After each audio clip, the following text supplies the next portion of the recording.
आज हम एक्सप्लेन करने वाले हैं हाल ही में ये कमाल की मूवी हाय पापा को, जिसमें मृणाल ठाकुर और ननी लीड रोल में है। और ये मूवी आपको जरूर पसंद आएगी, इसलिए वीडियो को भी लाइक कर दीजिए। अब चलिए कहानी शुरू करते हैं। तो दोस्तों, मूवी की शुरुआत विराज नाम के फोटोग्राफर से होती है, जो अपनी बेटी मही को स्कूल से लेने जाता है। महाविराज देखता है कि मही तो काफी उदास है, और जब वो उससे घर में उदासी का कारण पूछता है तो वो बताती है कि मैं वरुण की वजह से उदास हूँ। तब विराज पूछता है कि क्या वो तुम्हारा बॉयफ्रेंड है, लेकिन मही कहती है नहीं, बल्कि वरुण ने मेरी क्लास में टॉप मारा है और इस बार मैं टॉप करना चाहती थी और मैं सेकंड आई हूँ। तब मही के दादाजी उसे प्यार से समझाते हैं कि अगली बार ट्राई करना, ये सब तो चलता ही रहता है। इसके बाद अब रात को विराज मही को कहानी सुनाने जाता है, जिससे मही को नींद आ जाए। और यहाँ हमें पता चलता है कि मही कहानी के हर कैरेक्टर को अपने हिसाब से इमेजिन करती है, ताकि उसे कहानी समझ आ सके। अब विराज के कहानी सुनाने के बाद मही पूछती है कि इस कहानी में भी माँ क्यों नहीं है, और वो विराज से बार बार अपनी माँ की कहानी जानना चाहती है कि मुझे मेरी माँ की कहानी बताइए। पर विराज उसे कहानी सुनाने से मना कर देता है। लेकिन यहाँ मही कहती है कि जब तक आप मुझे कहानी नहीं सुनाओगे तब तक मैं दवाई नहीं खाऊंगी। इसलिए उसे मनाने के लिए विराज शर्त रखता है कि अगर तुम अपनी क्लास में फर्स्ट आओगी तो मैं तुम्हें तुम्हारी माँ की कहानी सुनाऊंगा। और मही इसके लिए मान जाती है। फिर विराज मही को सुलाकर उसे ऑक्सीजन लगा देता है, क्योंकि मही के लंग्स खराब थे और उसे सांस लेने में प्रॉब्लम होती थी। मही को सुलाने के बाद मही के दादाजी विराज से पूछते हैं कि तुम उसे सच कब बताओगे। तो विराज बात को टाल देता है और अपनी डॉक्टर के साथ मीटिंग करने लगता है। यहाँ हमें पता चलता है कि विराज ने अब तक कई सारे डॉक्टर से मही की कंडीशन के बारे में राय ली थी, पर मही की बीमारी का इलाज किसी भी डॉक्टर के पास नहीं था। ज्यादातर डॉक्टर यही सलाह देते थे कि मही की सर्जरी करवा दो, पर उसमें भी कोई गारंटी नहीं थी कि मही जिंदा रहेगी या नहीं। अब ऐसे करते करते कुछ दिन बीत जाते हैं और एक दिन मही क्लास में फर्स्ट भी आ जाती है, जिसके बाद मही अपने पापा से कहती है कि मैं फर्स्ट आ गई, इसलिए अब मुझे मेरी माँ की कहानी बताइए। पर विराज आज भी मही को कहानी बताने से मना कर देता है कि मैं आज बिजी हूँ, कहानी फिर कभी सुनाऊंगा। और मही के जिद करने पर वो उसे डांट कर चला जाता है। अब अगले दिन विराज के पापा उसे बताते हैं कि मही कहीं भी नहीं मिल रही है और उसका डॉग प्लूटो भी घर पर नहीं है। जिसके बाद ये सब टेंशन में मही को ढूंढने निकल जाते हैं। तभी हम मही को देखते हैं, जो सुबह सुबह प्लूटो को लेकर घर से निकल गई थी, क्योंकि वो विराज से गुस्सा थी। पर वहाँ प्लूटो एकदम से भागने लगा, जिसको पकड़ने के लिए मही भी प्लूटो के पीछे भागती है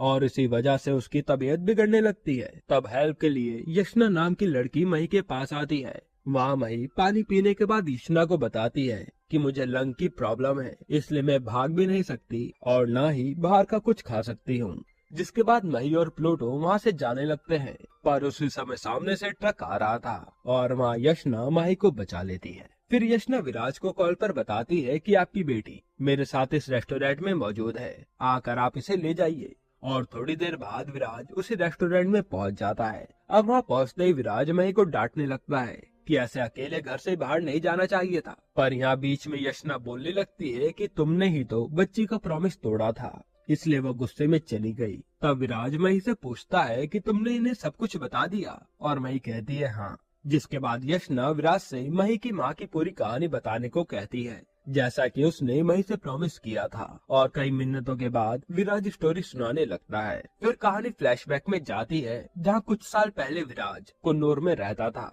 और यहीं पर उसकी मुलाकात मही की माँ से हुई थी। तभी मही विराज से पूछती है कि पापा तो आप हो, लेकिन माँ की जगह मैं किसे इमेजिन करूं। तब यशना कहती है कि तुम मुझे इमेजिन कर लो। तब मही भी ऐसा ही करती है और विराज बताता है कि कुन्नूर में वो फोटोग्राफी किया करता था। एक दिन उसे वर्षा नाम की लड़की देखी और वो उसी की फोटो खींचने लगा। यहाँ विराज को वर्षा से पहली नजर में प्यार हो गया था, इसलिए विराज वर्षा के पीछे पीछे जाने लगा। एक दिन वर्षा विराज को देख लेती है और आकर विराज से लड़ने लगती है कि तुम मेरी फोटोज क्यों ले रहे हो, और वो उसका कैमरा लेकर वहाँ से जाने लगती है। तभी वर्षा के पास विराज का दोस्त जस्टिन आता है, जो उसे समझाता है कि विराज एक फोटोग्राफर है, जो सुंदर सुंदर फोटो खींचकर अपना पोर्टफोलियो बिल्ड कर रहा है। यह सुनने के बाद वर्षा विराज को माफ कर देती है, लेकिन तभी विराज वर्षा को अपने दिल की बात कह देता है कि मैं तुमसे प्यार करने लगा हूँ। ये सुनते ही वर्षा विराज का कैमरा लेकर वहाँ से चली जाती है और अगले दिन वर्षा विराज के पास ही आती है,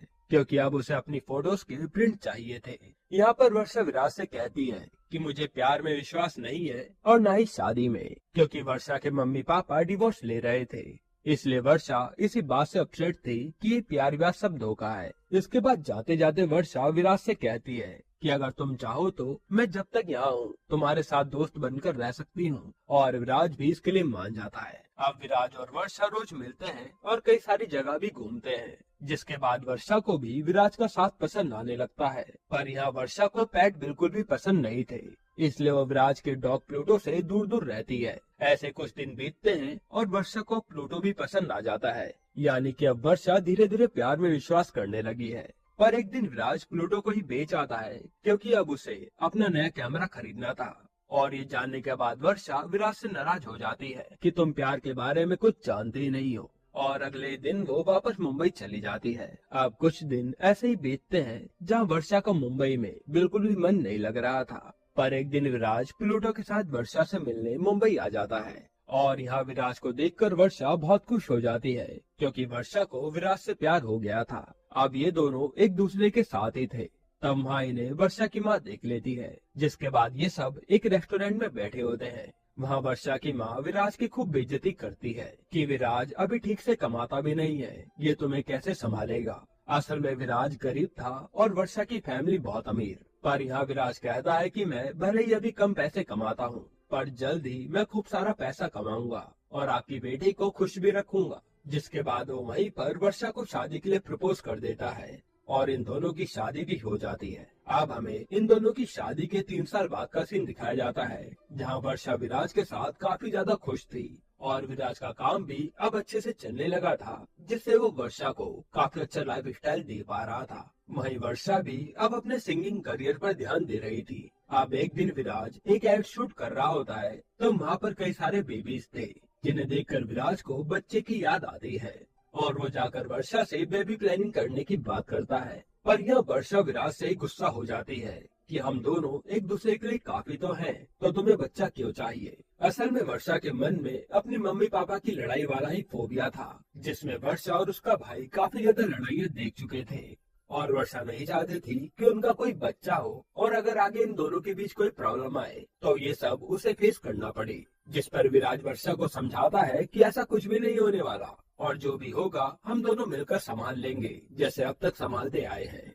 इस पर वर्षा भी मान जाती है, और कुछ टाइम बाद वो प्रेग्नेंट भी हो जाती है, और विराज भी वर्षा का खूब ख्याल रखता है। अब एक दिन विराज जब काम पर था, तब विराज को पता चलता है कि उसकी बच्ची हुई है, और जैसे वो हॉस्पिटल मिलने जाता है तो वहाँ डॉक्टर उसे बताते हैं कि उसकी बच्ची के लंग्स खराब है, इसलिए उसे आईसीयू में रखा गया है। अब विराज जब वर्षा के पास जाता है तो वर्षा काफी ज्यादा रोती है, क्योंकि वो अपनी बच्ची को छू तक नहीं सकती थी, और अब तो ये भी नहीं पता था कि उसकी बच्ची बचेगी या नहीं। पर विराज वर्षा को समझाता है कि सब कुछ ठीक हो जाएगा। अब ऐसे कुछ दिन बीतते हैं जहाँ अभी तक वो बच्ची स्पेशल वार्ड में ही थी, और विराज और वर्षा बाहर बैठे थे। तब जस्टिन विराज से कहता है कि मैं यहीं पर रुकता हूँ, तो वर्षा को लेकर घर चला जा, क्योंकि वर्षा की कंडीशन और भी ज्यादा बिगड़ रही है। और विराज भी वर्षा को लेकर कार से घर जाने लगता है। तब कार में विराज वर्षा से कहता है कि तुमने इतने दिनों से मुझसे बात नहीं की है, कुछ तो कहो। जिस पर वर्षा कहती है कि काश हम कभी मिले ही ना होते, ना ही हमने शादी की होती और ना ही हमारा बच्चा होता। जिसके बाद कहानी प्रेजेंट में आ जाती है, और वही अपने पापा को गले लगाकर रोने लगती है, और मही को लगता है कि उसकी माँ उसे छोड़कर चली गई होगी, और मही ने यशना को अपनी माँ की जगह इमेजिन कर लिया था, इसलिए वो यशना से बात भी नहीं करती और विराज के साथ घर जाने लगती है। तब यशना विराज से पूछती है कि मही को एकदम से ही क्या हो गया जो वो मुझसे बात नहीं कर रही, जिस पर विराज बताता है कि उसने तुम्हें अपनी माँ समझ लिया, इसलिए वो नाराज है। इसके बाद यशना पूछती है कि उसके बाद क्या हुआ था, जिस पर विराज बताता है कि उसी समय कार का एक ट्रक से एक्सीडेंट हो गया था, जिसमें वर्षा की मौत हो गई। यह सुनने के बाद यशना भी दुखी हो जाती है, जिसके बाद विराज मही को लेकर घर चला जाता है। यहाँ यशना भी जब अपने घर पर आती है तो उस पर विराज की कहानी का इम्पैक्ट हुआ था, इसलिए वो बार बार मही और विराज के बारे में सोच रही थी। अब अगले दिन यशना विराज के घर मही से मिलने जाती है, जहाँ मही यशना को देखकर काफी खुश थी। तभी वहाँ पर जस्टिन भी आता है और वो यशना को देखकर चौंक जाता है, जिसके बाद हमें सच्चाई पता चलती है कि यशना ही मही की असली माँ थी। असल में हुआ ये था कि इस एक्सीडेंट वाली रात को वर्षा की मौत नहीं हुई थी। जब उसे हॉस्पिटल लेकर गए तो पता चला कि वर्षा की आधी याददाश्त जा चुकी है, इसलिए उसे अपने मम्मी पापा के डिवोर्स तक का याद था। बाकी उसके आगे क्या हुआ उसे कुछ भी नहीं पता था। अब जब विराज वर्षा से मिलने जाता है तो उसे वर्षा की माँ रोक देती है और उसे खूब भला बुरा सुनाती है कि मेरी बेटी की जिंदगी से चले जाओ। उसे दोबारा मौका मिला है जिंदगी जीने का, इसलिए उसे कभी मत मिलना। जिस पर विराज को भी समझ आता है कि शायद अब उसे वर्षा की खुशी के लिए उसकी जिंदगी से दूर ही रहना चाहिए और वो वहाँ से अपनी बेटी को लेकर चला जाता है। इसके बाद जब विराज ने वर्षा को मई के साथ कैसे में देखा था तो वो काफी ज्यादा शौक था कि ये दोनों साथ में कैसे आ गए। वर्षा को देखकर उसकी तरफ भागा था। इसी वजह से माँ और बेटी एक दूसरे से मिल रहे थे। अब कहानी प्रेजेंट में आती है और वह यशना मई से कहती है कि कल शाम को हम डिनर पर चलेंगे और मई यह सुनकर खुश भी हो जाती है। इसके बाद शाम को विराज जस्टिन से अपने प्रोजेक्ट के बारे में पूछता है कि हमारा काम कहाँ तक चल रहा है। तो जस्टिन कहता है कि यशना से भाई को दूर रखने के लिए मई के साथ बहुत चला जाता है ताकि ये दोनों बार बार नहीं मिले और मई ने सच्चाई पता चल सके। अगले दिन यशना रेस्टोरेंट और विराज का इंतजार करती है पर यहाँ तो कोई आता ही नहीं। जिसके अगले दिन यशना अपने फ्रेंड से अरविंद के साथ होती है जहाँ पर वही उसे कॉल करके बताती है कि हम तो बुरा नहीं है। तब यशना पहले तो मई को बर्थडे विश करती है और मई कहती है कि आपको तो बर्थडे याद है पर मेरे पापा तो भूल गए। इसके बाद वो अरविंद से बहाना बनाकर यहाँ से चली जाती है और वहाँ जाकर एक बर्थडे पार्टी रखती है। तब वहाँ पर विराज आता है और यशना को देखकर वो शौक हो जाता है कि यहाँ पर कैसे आ गई, लेकिन वो खुशी देख कर भी ज्यादा कुछ नहीं सोचता और वहाँ सब लोग अच्छे से पार्टी एंजॉय करते हैं। मेरी को भी यही लगता है कि ये पार्टी उसके पापा ने की है। विराज से कहता है तो कोई यशना को सच बता दो नहीं, पर विराज ऐसा करने से मना कर देता है। जिसके बाद रात के समय विराज के पास यशना आकर बातें करने लगती है। वो कहती है कि सुनो मैं तुम्हें मई को पसंद करने लगी हूँ और फिर वो विराज को किस भी कर देती है पर विराज चुपचाप वहाँ से चला जाता है। और अगले दिन मई और यशना साथ में घूमने जाते हैं। जिसके बाद मई यशना के पास ही सो जाती है और उसे लेने के लिए बुला जाता है और इसमें कहती है तो मई तो आज मेरे साथ ही बैठे दो पर विराज उसकी एकदम नहीं सुनता। विराज मेरा कहता है कि तुम आज हो कल नहीं और मैं नहीं चाहता कि मेरी बेटी को तुम्हारी आदत पड़ जाए और वो उसे थोड़ा बहुत सुना भी देता है जिससे यशना गुस्सा हो जाती है। विराज के पास यशना की बहन आती है।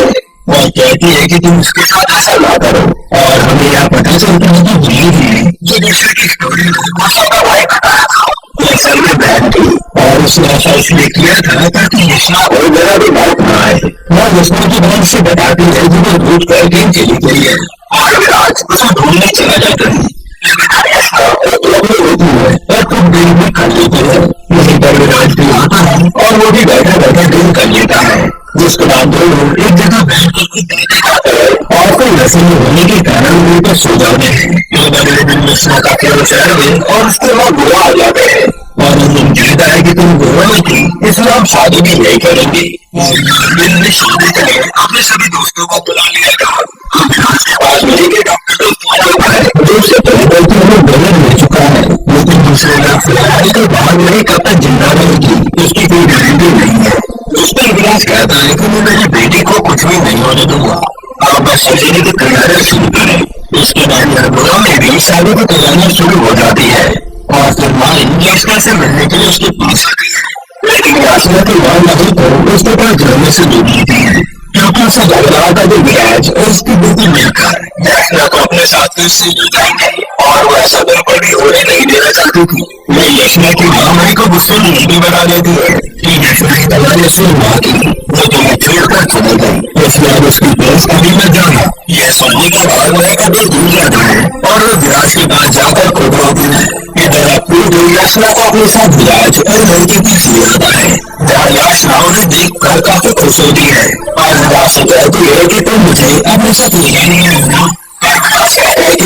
मैं सिर्फ अपनी बेटी को लेने आया था और मई भी अब यशना से बात करने से मना कर देती है। जिसके बाद ये लोग वहाँ से चले जाते हैं। फिर विराज यशना की माँ के पास जाता है और मई को सच बताने के कारण उन पर खुद भड़कता है कि अगर मैं तुम्हारी बेटी को सच्चाई बता दूं तो कैसा लगेगा। यहाँ पे पता चलता है कि अरविंद भी यशना की सारी सच्चाई जानता था लेकिन फिर भी वो जिसम से शादी कर रहा था क्योंकि वो भी उसके प्यार में था। और जमींदार और वही वो उसे वापस मिलने जा रहे होते हैं। अभी वही एकदम से तबीयत बिगड़ने लगती है जिसकी वजह से उसे हॉस्पिटल में एडमिट करा दिया जाता है। इधर हम यशना को देखते हैं जो अपनी शादी में काफी ज्यादा उदास थी। अभी वहाँ पर उसके पापा आते हैं और यहाँ पता चलता है कि जो विराज के साथ अपना लड़ाई थी वो विराज से नहीं बल्कि यशना के पापा थे। और यशना के एक्सीडेंट के बाद वो विराज का सहारा बनने के लिए उसके साथ रहने चले गए थे ताकि वो विराज और न्याय का ध्यान रख पाए।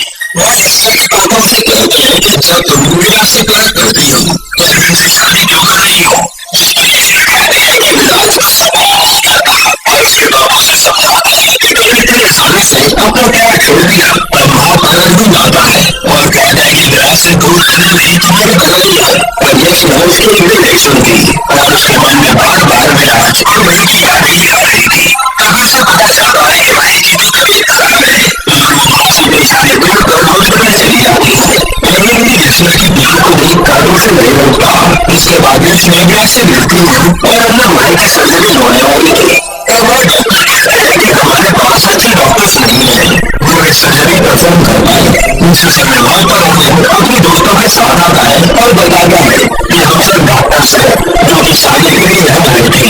तब डॉक्टर भाई की सर्जरी के लिए उसे ये लोग अपने साथ ले जा रहे होते हैं और वही यशना भी न्याय के सामने आ जाती है कि अब मैं तुम्हें छोड़कर कहीं नहीं जाऊंगी। जिसके बाद न्याय की सर्जरी शुरू हो जाती है और यहाँ यशना विराज से कहती है कि काश आज सच होगा मैं तुमसे कुर्बान नहीं होती और न्याय को भी मैंने जन्म दिया होता। ये सुनकर विराज काफी ज्यादा गुस्से हो जाता है और वो यशना को कुछ भी नहीं बताता। अब हमें कुछ सारी रात का फिल्म दिखाते हैं जहाँ वही अब बड़ी हो चुकी थी और वो अपनी माँ की तरह सिंगर बन गई थी। और यही पर ये मूवी एंड होती है।